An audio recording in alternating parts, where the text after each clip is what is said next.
खट्टा खाने वाली चुड़ैल। रात को अचानक राधिका मौसी को किचन से कुछ गिरने की आवाज आई। उन्होंने बाहर निकल के देखा तो किचन में उन्हें कोई सफेद साड़ी में दिखा। वो चीख पड़ी, हे भगवान, आलतू जलाल तू आई बला को टाल तू, आलतू जलाल तू आई बला को टाल तू। राधिका मौसी को चीखते सुनकर श्रवण बाहर आता है भागते हुए। अरे माँ, क्या हुआ? क्या देख लिया? दादी माँ आ गई क्या सपने में? अरे बेटा, रसोड़े में देख तो कौन है? श्रवण रसोड़े में झांक कर देखता है और उसे कोई नहीं दिखता अंदर। अब रसोड़े में तो कोई नहीं है माँ। कोई सफेद साड़ी में नहीं है क्या? नहीं माँ, कोई भी नहीं है। चिल्लम चिल्ली की आवाज सुनकर काजल भी वहां आ जाती है। अब क्या हो गया माँ जी? अरे बेटा, रसोड़े में एक चुड़ैल थी सफेद साड़ी में। अरे क्या कर रही थी वो अंदर? अरे बताया नहीं, कल आएगी ना तो पूछ लूंगी। चुड़ैल जी, आपका क्या प्लान है? माँ जी, रात बहुत हो गई है, आपने कोई बुरा सपना देखा होगा, चलिए सो जाइए। राधिका मौसी सोने तो चली जाती है, पर उनको रात भर नींद ही नहीं आती। वो कुछ भी उलझुल बातें सोचने लगती है। कहीं चुड़ैल की वजह से तो घर में टेंशन नहीं हो रहा, कहीं उसी की वजह से तो वो दादी नहीं बन पा रही। सुबह जब राधिका मौसी रसोड़े में छानबीन करती है तो पाती है कि नींबू का अचार गायब है। चुड़ैल नींबू का अचार ले गई, मुझे तो ठीक नहीं लग रहा कुछ। चुड़ैल को भी पता है कि जिंदगी का असली मजा तो खट्टे में ही है। राधिका मौसी झट से श्रवण को फोन कर देती है। बेटा, मुझे समस्या समझ में आ गई है, हमें एक तांत्रिक की जरूरत है। अरे क्या बोल रही हो माँ, तांत्रिक की क्या जरूरत है? आप पूजा पाठ तो कर ही रही हो ना। आलतू जलालतू मंत्र सारे फालतू जैसे कुछ मंत्र पढ़ो, चली जाएगी अपने आप चुड़ैल।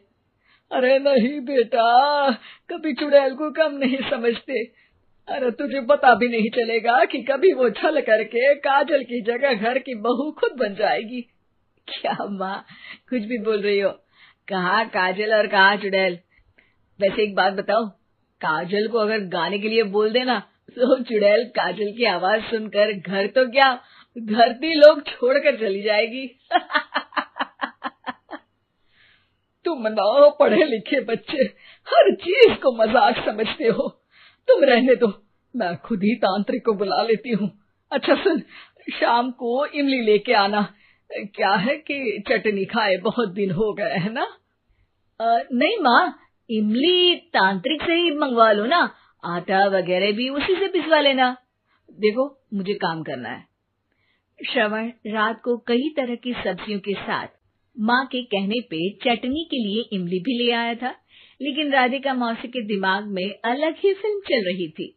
उन्हें अब सिर्फ शक ही नहीं यकीन होने लगा था कि शायद चुड़ैल ने श्रवण पर अपना जाल बिछा दिया था, जिस वजह से श्रवण उनकी बात ही नहीं मान रहा था। पर कोई नहीं, आने वाली रात में राधिका मौसी खुद तैयार हो गई चुड़ैल को पकड़ने के लिए।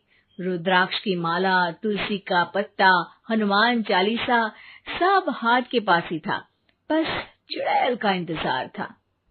और जैसा राधिका मौसी ने सोचा था वैसा ही हुआ। वो चुड़ैल उस रात भी आई, पर वो राधिका मौसी से तेज निकली और राधिका मौसी के उससे पकड़ने के पहले ही वो भाग खड़ी हुई। जरूर बहू पे साया है उस चुड़ैल का, तभी तो श्रवण के कमरे में गई है। और अगली सुबह राधिका मौसी पिछली रात हुए हमले में किन चीजों का नुकसान हुआ उसका हिसाब लगा रही थी।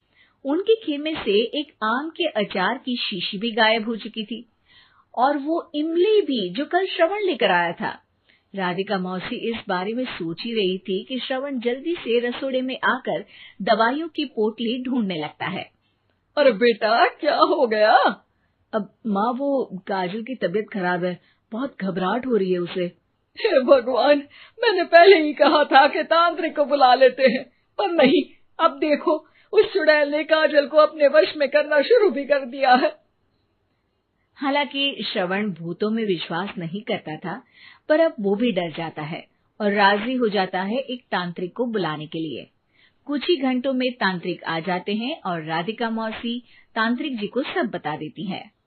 घोर संकट, घनघोर संकट, चुड़ैल को मारू जोर चाकट, ओम भट स्वाहा खटखा के आहा।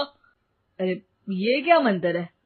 मेरे खुद के ओरिजिनल मंत्र है, कल रात को ही लिखे हैं, अच्छे लगे तो दाद चाहूंगा। एक और मंत्र सुनो।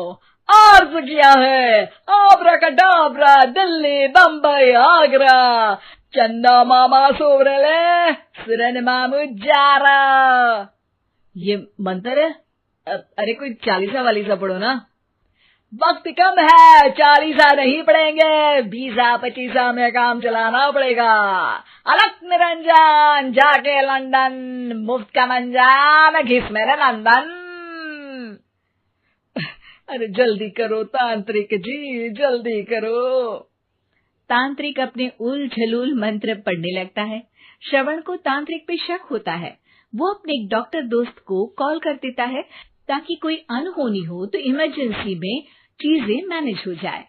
तांत्रिक धुनी रमाता है, जिसकी वजह से कमरे में काफी धुआं हो जाता है और जिसकी वजह से बहू की घबराहट बढ़ जाती है। अब भागेगी चुड़ैल। हाँ। बहू खांसते हुए धुएं से बचने के लिए बाहर चली जाती है। अरे भाग रही है, भाग रही है। पीछे पीछे श्रवण भी जाता है। बहू एक सोफे पर बैठ जाती है। तभी डॉक्टर दोस्त आ जाते हैं और श्रवण को पानी लाने के लिए कहते हैं। थोड़े चेकअप के बाद डॉक्टर कहते हैं, मेरे हिसाब से जाप का काम पूरा हो गया है। क्या मतलब? अरे कुछ भी नहीं माँ, कोई चुड़ैल नहीं है, खुशखबरी है, अब दादी बनने वाली है। मगर वो सब अचार के डब्बे। श्रवण दोनों अचार के डब्बे अपनी माँ को दिखाता है, जो कि उनके बिस्तर के नीचे छुपे हुए थे। आपने सही बोला था माँ, वो चुड़ैल काजल ही थी जो खट्टा खा रही थी। हमें कल ही पता चला, पर हमने आपको ये तांत्रिक वाला काम करने दिया ताकि आपको भरोसा हो जाए कि भूत वगैरह कुछ होता ही नहीं। अच्छा, ये तो बड़ी खुशी की बात है। पर बेटा मुझे एक झाड़ू तो ला दे। क्यों माँ? ये तांत्रिक का भूत उतारती हूँ मैं। अब तांत्रिक राधा मौसी के डर से घर से भाग निकलता है और राधा मौसी उसके पीछे भागती है। अरे संकट ये घनघोर है, तांत्रिक मुआ चोर है।